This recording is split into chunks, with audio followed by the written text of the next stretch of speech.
This going to be a pop type music or a street music? Guys, welcome back to my YouTube channel. It's Alicia. So today's video is going to be a open and honest type of conversation video. I'll be letting you guys in my business a little bit. It was supposed to be a video of me and my husband, but I'm gonna do this first one alone, and then we will recircle the couples video another time. But today I'll be talking about marriage and marriage recap. The first year I was married, I did a video. I'm gonna put it right here so you guys can go watch it. And I did a 1 year marriage recap. I've been married for 3 years now, almost 4. December 2025 is going to make 4 years.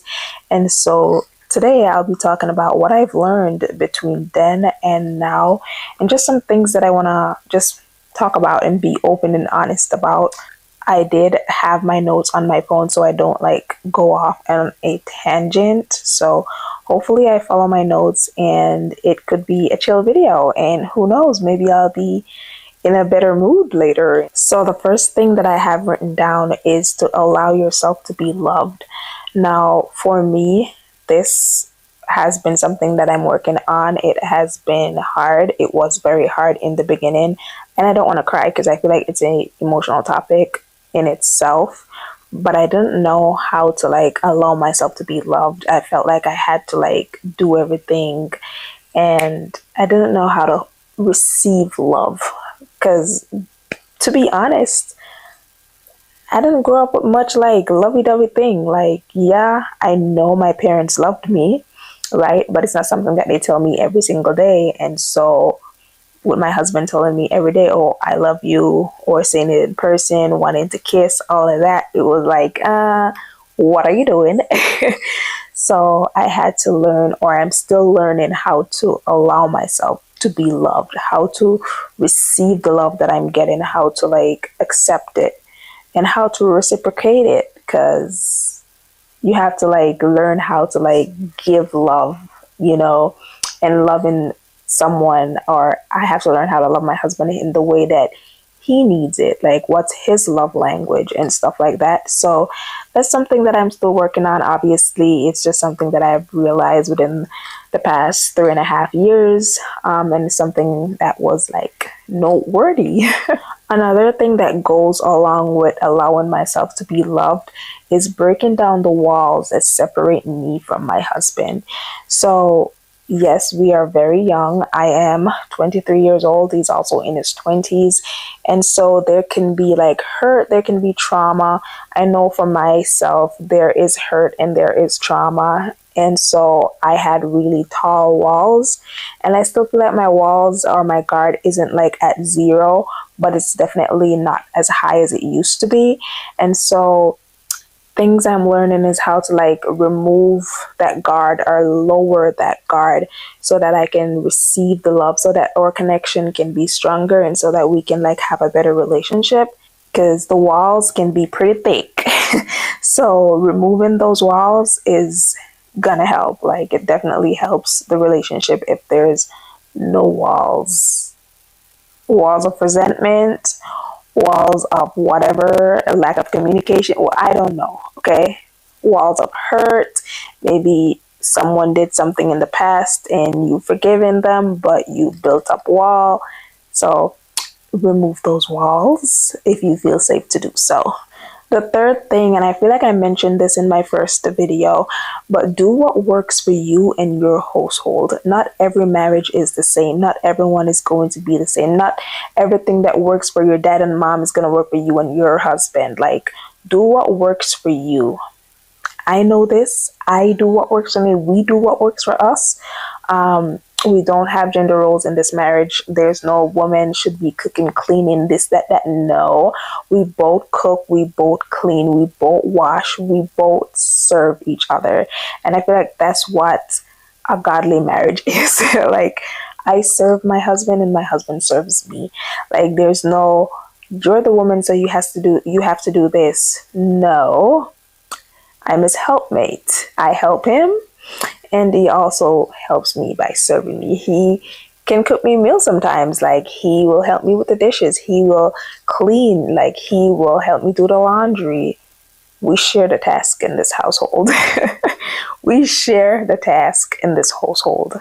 And I really love that we both like serve each other. Like, I like that I can like sit down and he'll make me a plate, like share me a plate and give it to me. Like, he'll make me breakfast in bed and so on and so forth. I love that because my love language is acts of service.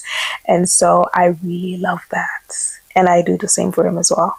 Another thing, and this is like the fourth thing, because I don't even know if I'm going in numbers or not, but when a man leads properly, a woman will submit naturally. And this is like for Christian marriages. Everyone is going to tell you, submit to your husband, submit to your husband, submit to your husband. Now, this is something I say. If my husband is not submitting to God, I am not submitting to my husband. That's just the truth, because you're not going to lead me astray. But obviously, in the beginning of our marriage, my husband was not submitting to God, okay, and I was not submitting to him. That doesn't mean that I did not do what I was supposed to do as a wife. It just means that I did not put like my faith and all of that in your hands. Okay, if that even makes sense. But and submitting can be like, at first, before I even got married, I looked at it as a negative word. But as I've been married for some years now, I'm looking at it and I can see the positive side of it, and I can understand what the Bible means and stuff like that. But yeah, when people tell you to submit, make sure you know what you're submitting to. Do not submit to the devil. If your husband is not submitting to God, you can't submit to your husband. If your husband is not being led by God, he can't lead you to God. So your husband has to be the head of the household, and obviously the head of the household has to be guided by God. So if he's not being guided by God, baby, he's going to guide you straight to hell. Okay, but nonetheless, don't eat me up. This is, as I said, this can be a touchy topic, and this is something that we are still learning. My husband, at first, as I said, he was not submitting to God. Right now in our marriage, like a few years in, he's getting to that place where he is submitting to God, and he's trying to like walk with God and stuff. And so I can like lean towards like, you know, allowing him to like make certain decisions because he's submitting to God, and I know God is telling him to do this, whatever the case may be, right? But I don't know. I don't have much to say on this topic because it's something that we're still figuring out. I do know there has been like just changes, and there has been very like a lot of improvements when it comes to like his submission to God and my submission to him. So yeah, we're still like on the journey of that, so I will leave that alone. Maybe next year, or in our 5-year video, 6-year video, I'll have something different to say. So we got married young. I got married when I was 20 years old. Obviously he is in his 20s as well. He's a little bit older than I am, but we are both young. He had no marriage to like have as example, and I had my mom's marriage a little bit as an example, but I wasn't looking much into that. But so we are learning and unlearning things every single day. Every day there is something new. Like every day you have to learn. Like obviously I was 20, now I'm 23, I'm growing, and so I'm maturing. Some things that I did at 20, I don't do that anymore at 23. And so every day we're just learning and unlearning things, and that is good. Like it's good to be self-aware, and it's good to like know when to put aside certain behaviors and when to like change your life. You know. And so there has been like many changes in our relationship, good changes, I will say. And so, yeah, I like that we are both like growing up together. And I just hope that we continue to grow in Christ together and not like apart or anything like that. But so far, so good. Okay. Our mindset is also changing. When we first got married, I don't know where our mind was at. But right now, I can look back and say our mindset is changing, like the way we view things, the way we view family. Like when we first started dating to like now that we're married, like things are just so different. The way we think, the way we speak. Obviously, don't get me wrong, we still have disagreements, we still have arguments, we still have our little petty fights and stuff like that. But it's the way we like deal with it. I don't care how mad I am. You are going to cuddle me when I'm ready to go to bed. Like, I don't care if we're not speaking, we're not going to bed on bad terms. You're gonna cuddle me. I'm not sleeping alone. Because when I crawl into my husband's arms, I feel safe. And so if I'm not in this man's arms, I cannot sleep. Like, I do not feel safe, especially if I'm mad. If I'm not mad, then I will sleep. But if I'm mad, if we had an argument and I'm trying to sleep and I'm not in his arms, I cannot sleep. Like, we have to speak before I go to bed, or else I'm not going to bed. And it's the same for him. Like, he cannot sleep either. And so, yeah. So finances can play a big part in marriages. Finances can play a big part in the arguments that you and your spouse have. And so this is where you have to have like an open communication. Like, communicating is very important. I will tell this man, like, I'm stressed. He's like, about money. I'm like, yeah. He already knows what I'm stressed about, and we can communicate and go from there. But if we don't talk, we both gonna be miserable. And so finances definitely weigh in on marriages, especially since, again, we are young. We're just like starting out life, trying to build life together, and then left, right, and center, there's something just hitting us. And so it definitely plays like a part. I don't have much like advice when it comes to that, because it is something that we're going through. Like, finances put a dim on the relationship. I'm not even gonna lie. Like, it stresses me out and it stresses him out. But we still try to like communicate. We still love on each other. Like, you know, we still like try to put our best foot forward, try to be positive and stuff like that. And last thing that I'm gonna say is arguments are gonna happen. We are two humans. We came from different backgrounds. We are learning different things. We are from different generations. Like, arguments are gonna happen. It's just the way to like navigate the arguments. Again, as I said, I've seen like a lot of changes in myself and in him from we just started dating until now, and even from we just got married until now. I've seen a lot of changes. Like, we don't argue as much as we used to when we were just dating and stuff. Like, we don't. But there are times that arguments start. Like, even today, even today we argued, like, and it's over some petty stuff.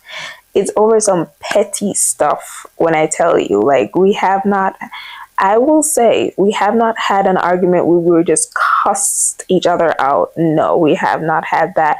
But we will bicker over petty stuff. And so, note to myself to stop being petty. But yeah, arguments are going to happen. We are two imperfect people trying to come together as one. Sometimes we have different views. Sometimes we have different ways of looking at things, you know, just different vibe, energy, whatever the case may be. And so, yeah, we just got to learn to work through those. That's all that I really have to talk about. That's all that was on my mind to talk about. I will say, you are young and you are married and you are Christian. Leave your advice down below, or leave some things that you don't like when people do down below, because I feel like people always have something to say. People always have unsolicited advice, especially if you are young and married and Christian, and they're not giving you like the real tea and the real deal. You know, like, I wish more young people would come out and talk about marriage in a Christian way, but in a real way. Like, not the whole lovey-dovey thing, like, baby, that. No, be real with us. Tell us what to expect. Tell us about the warfare that's going to come when you're married. Tell us about the tests, the trials, the tribulations. Tell us about the attacks from the enemy that's going to come when you're married, when you're young and married and trying to serve God. Tell us about the nitty-gritty of how the enemy is going to shoot after you. Please. Okay, please tell us about it.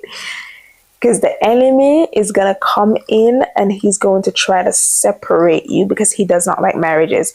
And so most times you will see when you have an argument with your husband or your wife, it's over some petty stuff. It's over some stuff that didn't even need no argument because the enemy just came in and was like, y'all too happy today. Bam. So you have to like recognize when the enemy is coming in so you can recognize how to respond.